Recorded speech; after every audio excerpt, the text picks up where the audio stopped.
Alright guys, this is just going to be a quick video showing you that if you don't have a clamp-on ignition probe that goes over spark plug wires, how you could take and verify where cylinder number 1 is onto a relative compression test using a in-cylinder pressure transducer and a relative compression test at the same time.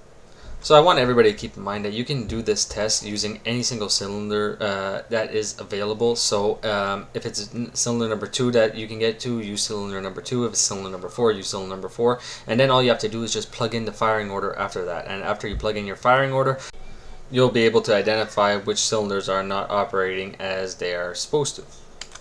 So basically what I did is, because I don't have one, this is a 92 Jimmy. I wasn't even expecting to work on this today, so I don't even have all the equipment that I need, but we'll try to see what we can do. If you see here, this is the relative compression, and as you can see, these are supposed to be nice and even, and they are not. This is my cylinder number 1 right here. So what I did was that I just took my spark plug out, I stuck my in-cylinder pressure transducer into cylinder number 1, and then from there I took the relative compression testing, and what I'm going to do basically is just take and overlay them to give me where my number 1 is. So what we're going to do is just take this one,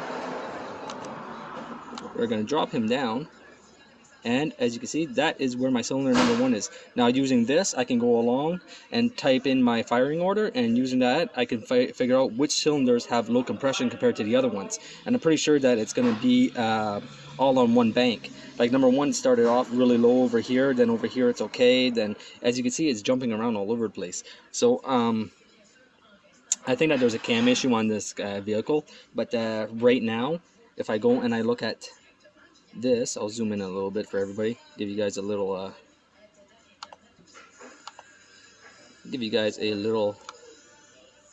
view of what's going on. We'll take this, we'll zoom in from here to here, we'll see what's happening. As you can see, that doesn't look bad at all onto this engine. So from what I can tell, that is good. Now what I don't like is that, as you can see, my towers aren't even, which is indicating a pressure loss. So you guys can't even see that.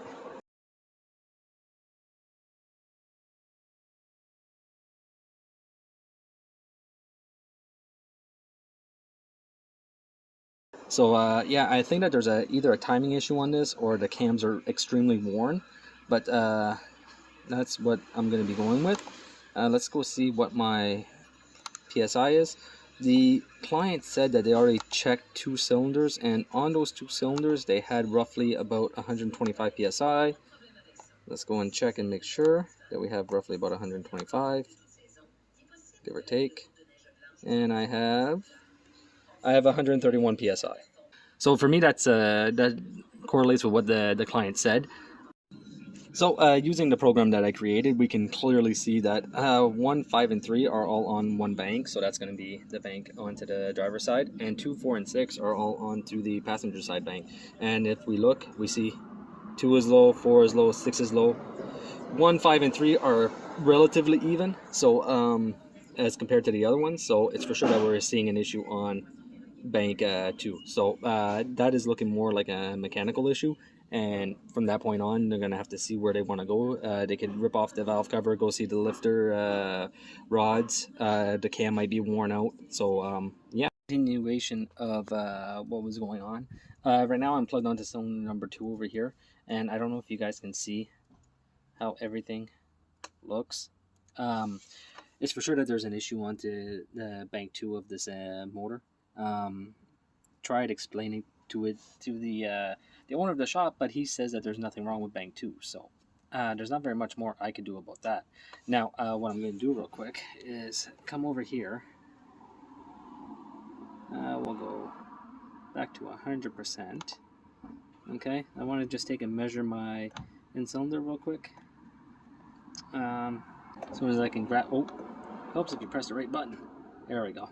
Alright, so pressures on this side, about 125 pounds. But as you can tell, it's not, there's an issue with the intake, with the exhaust valve closing. I believe it's closing too early, and the intake valve is closing too late, from what I can tell. So there's like a double situation on this one. Now these have one cam into the engine, so it is it is possible that there is an issue that's causing it to start to close early. Because as you look right here, you can see that it starts to rise in pressure. So the only way that could rise in pressure is if it starts to close a little too early. And then as you can see over here, the intake valve is opening way too late. The intake valve should be opening over here at the 360 mark. So needless to say, there is an issue on this one. I'm going to start the engine up. I'm going to show you guys with just a quick cylinder drop test that there is no change in the sound of the engine. So for me personally, there is a mechanical issue. I don't believe that there is a fuel issue with this one, because as the engine's running, you can literally smell the raw fuel coming out of it. So I'm gonna go towards a mechanical.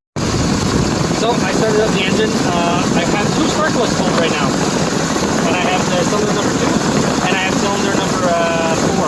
And this is the way the engine was running when I first started it. If I pull cylinder number 1 out, the engine stalled. So I believe that this car is running on 3 cylinders. It's not distributor related. I have plenty of spark coming down. So, but the client refuses to believe that it's an issue with that. So, refuses to believe that there's an issue with the